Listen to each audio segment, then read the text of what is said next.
Nama saya Agustiawan, kelas 2.3 ETA. Saya akan menjelaskan teori basis data 2, yaitu tentang basis data klien atau server, dengan dosen pembimbing Pak Rengga Asmara, Sarjana Komputer, UCA.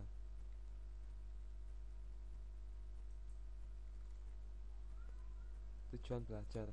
Setelah mempelajari materi dalam bab ini, mahasiswa diharapkan mampu memahami konsep basis data klien server, memahami struktur arsitektur klien server, memahami pengaksesan query pada basis data klien server, dan bagaimana perangkat lunak klien server.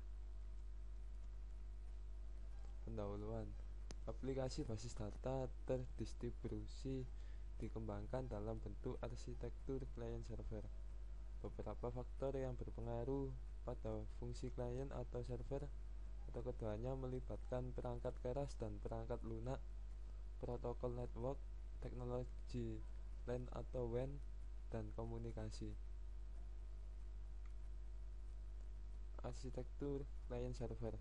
Saat ini arsitektur klien server yang banyak digunakan dalam industri disebut two-tier arsitektur. Di sini server mengirim data dan klien mengakses data. Arsitektur klien server yang dikembangkan kemudian adalah three-tier arsitektur. Pada model ini layer direpresentasikan sebagai host, server, dan klien. Pengaksesan query pada basis data klien server. Untuk membagi fungsi DBMS antara klien server tidak ada ketentuan, sehingga banyak pendekatan yang berbeda ditawarkan. Satu kemungkinan adalah memasukkan fungsi dari DBMS terpusat pada level server.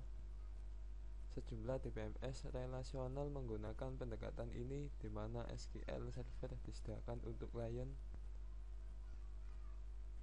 Interaksi antara klien server dan server selama pemrosesan query SQL adalah sebagai berikut, yaitu yang pertama, klien melakukan parsing query pemakai dan memecahnya ke dalam sejumlah query independen untuk setiap tempat. Setiap query tersebut dikirim ke server yang sesuai. Kedua, setiap server memproses query lokal dan mengirim relasi hasil ke klien. 3. Klien mengkombinasikan hasil subquery untuk memproduksi hasil dari query asal yang dikirim. Pada pendekatan ini, server SQL juga disebut Transaction Level Server atau Database Processor DB atau Backend Machine, sedangkan klien disebut Application Processor AP atau Front-End Machine. Interaksi antara klien dan server ditentukan oleh pemakai pada level klien atau melalui modul khusus pada DBMS klien yang merupakan bagian dari paket DBMS. Sebagai contoh, pemakai mengetahui apa data yang dikirim setiap server, membagi permintaan query ke subquery secara manual, dan mengirimkan subquery secara individu ke tempat yang berbeda. Tabel hasil dikombinasikan secara eksplisit dengan query user pada level klien. Alternatif lain adalah mempunyai model klien yang melakukan kegiatan di atas secara otomatis.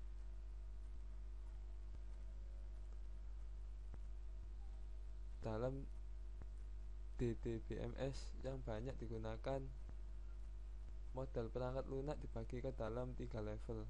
Perangkat lunak server bertanggung jawab pada manajemen data lokal, kebanyakan sama dengan perangkat lunak DBMS. 2. Perangkat lunak klien bertanggung jawab untuk berfungsi distribusi, mengakses informasi distribusi data dari katalog di DBMS, dan memproses semua permintaan yang membutuhkan akses ke lebih dari satu tempat. Hal ini juga ditangani semua antarmuka user.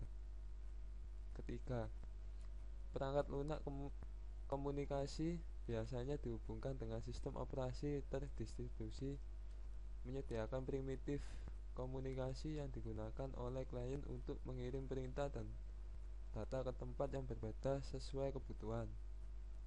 Hal ini bukan bagian yang terpenting dalam DDBMS, tetapi menyediakan primitif komunikasi dan pelayanan yang esensial. Ringkasan, konsep arsitektur client server berhubungan dengan basis data terdistribusi. Arsitektur client server yang dikembangkan saat ini menggunakan three-tier arsitektur, di mana terdapat 3 komponen utama, yaitu host, server, dan klien. Pengaksesan query dilakukan dengan cara klien melakukan permintaan query dengan mengirimkan subquery ke beberapa tempat server, dan setelah server mengirimkan hasilnya ke klien, klien mengkombinasikan hasil subquery ke query asal. Modul perangkat lunak yang terdapat pada DDBMS dapat dibagi dalam 3 level, yaitu perangkat lunak server, klien, dan komunikasi. Latihan soal. Apa yang dimaksud sistem client server? Yang dimaksud dengan sistem client server adalah server mengirim data dan klien mengakses data. Server memainkan peranan yang dominan pada arsitektur ini. Keuntungan sistem ini adalah kesederhanaan dan kompatibilitas dengan sistem yang legal. 2. Apa perbedaan konsep arsitektur client server yang ada sekarang dengan arsitektur sistem terdistribusi? Arsitektur client server yang ada sekarang merupakan perkembangan dari arsitektur sistem terdistribusi. Jadi pada dasarnya arsitekturnya hampir sama. 3. Sebutkan bagaimana tugas host, server, dan server pada three-tier arsitektur. Yang pertama yaitu host server dan client server memainkan peranan sebagai penengah dan mengirim aturan bisnis, prosedur atau constraint yang digunakan untuk mengakses data dari host.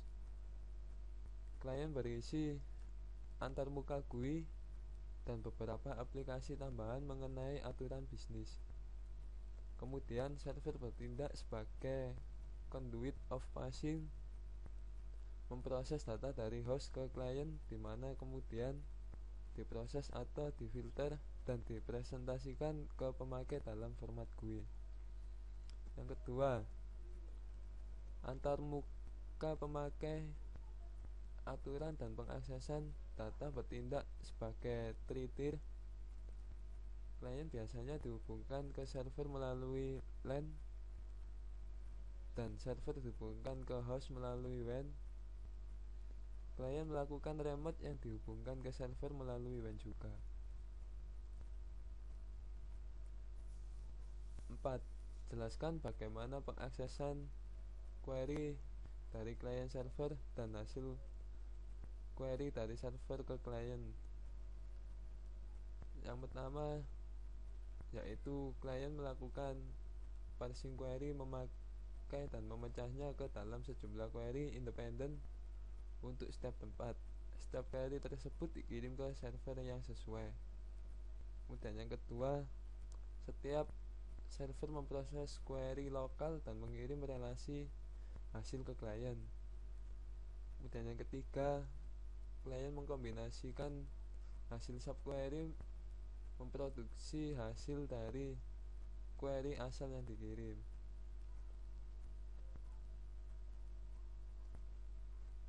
Nomor 5. Perangkat lunak apa saja yang diperlukan pada sistem client server? Perangkat lunak yang diperlukan dibagi dalam 3 level, yaitu perangkat lunak server, klien, dan komunikasi.